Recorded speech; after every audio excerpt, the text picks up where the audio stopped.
Okay then, Raiders, we are back. We have got loads to go over today as Embark Studios have been responding to an array of questions with regards to brand new features coming to the game, fixes that you guys require ASAP, and some changes to things such as voice chat, which is currently broken for a lot of players, and quest lines, including the armored transport quests.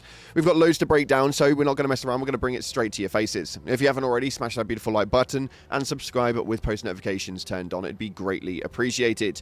Make sure you check out our incredible sponsor, GamerSupps, the company that offer esports athletes and gamers alike with the most effective and healthy energy drink option. And we've now got our own sugar-free tinned alternatives via the link in the description. If you use code CLOUDPLAYS at checkout, it will get you a cheeky discount. And if you want to get your hands on a free copy of the game, or if you've already got it and want Raider tokens, then it's very simple. Head down to the comments and put down any coloured love heart you wish, and it will enter you in. We'll be announcing that one over the next few days, so make sure you stay tuned to the videos. With that being said, let's dive into the game and see what's happening right now inside of Arc Raiders. So starting off, just to give you guys a quick PSA, they have officially announced episode 2 for the Arc Raiders documentaries. This one is about the life of a Raider, where you can follow Arc Raiders development as the game pivots to PvE framework with a focus on building immersive worlds, crafting realistic sound design, and developing a satisfying gameplay loop. It's actually quite an interesting watch, and if it's something that you quite enjoy in terms of documentaries, then I would recommend definitely going and checking that out.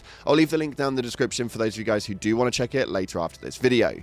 Moving forward from that though, the studio themselves have been responding to a lot, and there are a lot of issues in game that you may not have even noticed. One of which is with regards to the Bobcat blueprint, as it is pretty renowned that it is locked behind the locked gate event over on Blue Gate, and it means that people obviously aren't able to actually get it. This has been quite a large problem because the locked gate event has been down now for quite some time, and people are really wanting that Bobcat blueprint. Embark responded that, yep, I replied to this earlier today. The team are aware and are currently working on it. Now, whether they'll actually just get the locked gate event sorted or input the Bobcat blueprint into the normal rotation, we'll have to wait and see, but it's likely that we'll have to wait until that event is officially back on the table.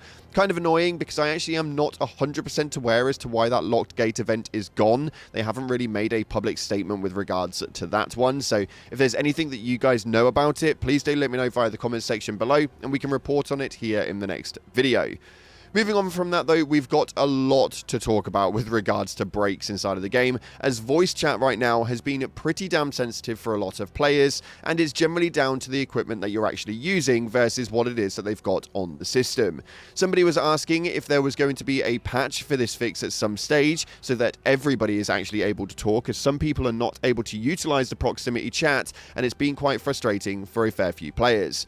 Now, Embark Daposto actually responded to this one and stated that we are most likely getting a fix for this patch in 1.7. My colleagues have been brewing a bunch of new changes, improvements, fixes for this feature, but takes a bit of time to go through the release process. Stay tuned and keep track of the official VoIP support docs as we update them with new findings. Now, at the moment as it stands, the current cadence for the update patches seem to be every Thursday, as our most recent patches have been on the 13th, the 20th, and the 27th, meaning that in turn it should be, by the time that we actually get to it, the 18th of December by the time that we actually see something with regards to this fix. Now, obviously we've already heard from Embark Ocean that at the moment the cadence is every Thursday, but it is subject to change over the future, so it may not actually run that way over the next 3 weeks. We'll have to wait and see, because the days may change, and they are looking to pivot and change the days of updates moving forward, so expect a random Thursday to just not receive anything,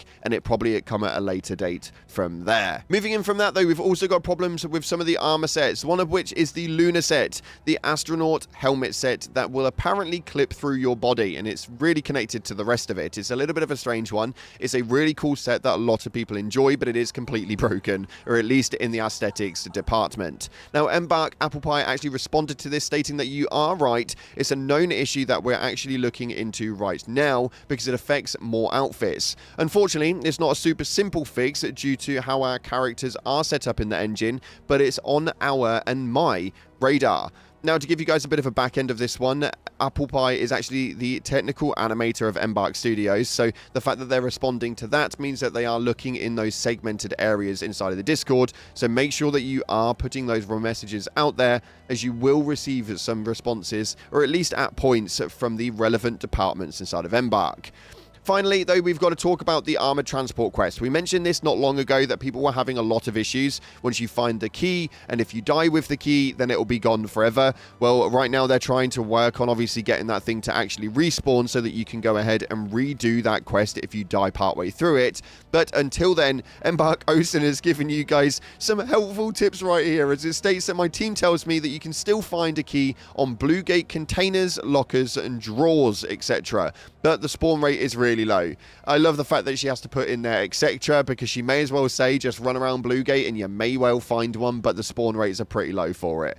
They just need to get that quest line sorted so that people can move in from it, because some people are stuck solely on that quest alone. And we've got to talk about their expeditions yet again, because people are asking about that value that they need for max points. Obviously, with the actual expeditions only having an 8-week timer on them, it is kind of interesting. We don't actually have a date attached to it in game, so we're currently waiting on exactly when that will be. And Embark Ocean has stated that they will get more details to all of this closer to the expedition window. As to when that will be, though, again, we have no idea. We know that we've got a lot happening over December with brand new decks and so much more showing up, and I would say that the decks are probably likely to run in toll with the way that the expeditions do, or at least in my head that makes logical sense to me.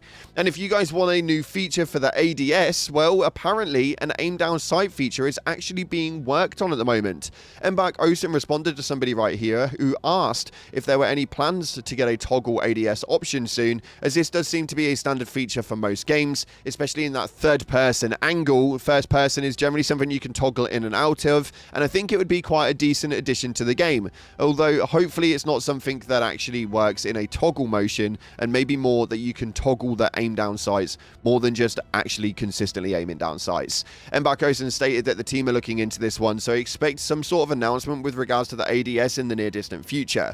And something that everyone else is wanting right now, as a post is seeming to be doing quite well on Reddit, is for Speranza to actually become a actual hub. Not just a UI dashboard that we return back to, but actually being able to wander around Speranza would be pretty damn cool. Having other players actually inside of there, being able to interact and actually see some of the traders at face value would be pretty amazing. I think it's important to keep the UI hub that we've got right now, but being able to wander around as that being an option if you actually want to would be really cool. I don't know about you, but there's just something about a social hub that does it for me every single time.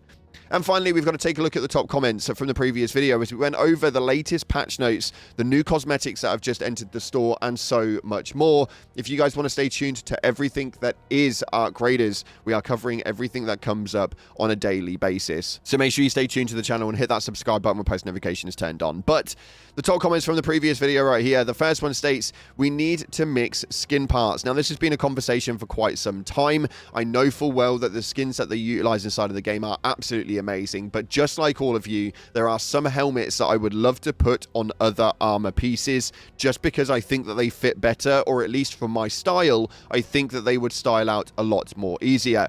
Now, having a full top to bottom skin that you can just switch in and out parts of, turning things off and on, are very cool, but people love customization. The more customization you can offer players, the more you will win their hearts. It's just one of those fashion things, man. It happens everywhere in every game. And next up, this one states right here, okay, now that they patched the doors, they need to patch the rooms so that if I use a card, that there'll be good loot. Now, this unfortunately is becoming a bit more of a renowned problem, as these rooms are becoming obviously a little bit more harder to get into. I'd like the loot inside of them to actually be viable. You break into some of these rooms sometimes, and you may as well just be rummaging around normal buildings, as the loot that you get inside of them aren't that tasty that it makes you actually want to go in there in the beginning. There is quite a bit of a risk using those keycard doors, and 9 times out of 10, if you do manage to get in there, you're going to have to fight to be able to get out. Unfortunately, using them at this moment in time are not worth doing. So for me personally, I'm currently hoarding a load of these keys since the latest issues with the game in terms of loot hunting. I'm waiting for them to make an altar, and then I'm going to bombard. So if I want to give you one piece of advice, is maybe hold on to those keys as of right now. build them up, and then when they rectify this issue, you've got an array of loot that you guys can go ahead and grab. And finally, this one right here states, nobody even does the events anymore. They just attack each other instead of the queen or the matriarch. Now, this is the biggest issue for me in terms of actually playing the game. I do want to go ahead and take out the matriarch. I want to have those queen encounters, and I want to do those fights. Unfortunately, before anything actually happens, players are just fighting each other because they know if a queen or a matriarch is there, then other players will be there. They're utilizing it as a sort of lure to bring players in, and then they're farming players on the outskirts. A little bit of a nasty way of doing things, and it's not really a bit of me. I really like the events of the matriarch and the queen, and I just want to be able to play them as they stand. Unfortunately, that doesn't seem to be the case.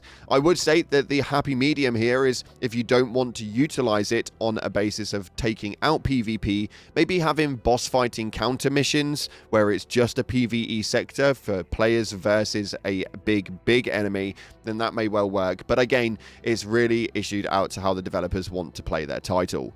Let me know what you think in the comment section below, and whether you'd be interested in a boss fighting counter where PvP is turned off. Thanks again for watching, guys. Unfortunately, that's all we've got time for today. If you haven't already, smash the like button, subscribe, and post notifications turned on. Appreciate your faces, and as always, up until the next time, I'll see you in the clouds.